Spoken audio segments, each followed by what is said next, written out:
દર્શક મિત્રો, આપ જોઈ રહ્યા છો એનએન ન્યૂઝ. હું છું એન્કર અર્પિતા પટેલ. હવે જોઈએ અગત્યના સમાચાર.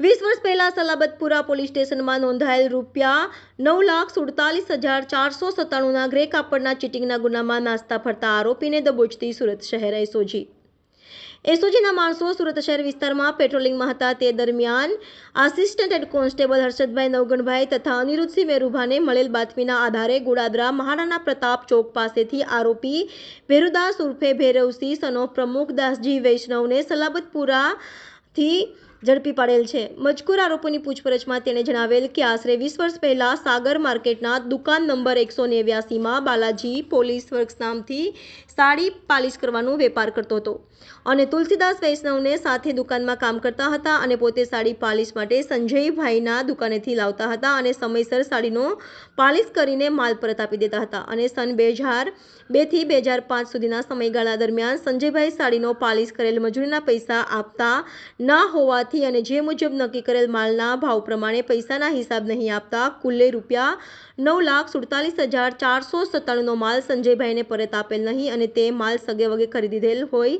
જેના વિરુદ્ધ ફરિયાદીએ સલાબતપુરા પોલીસ સ્ટેશનમાં ચીટિંગનો ગુનો દાખલ કરેલ, જે ગુનામાં પોતે પકડાવાની બીકે નાસ્તો ફરતો હોવાની હકીકત જણાવેલી હતી. NN news Surat. દર્શક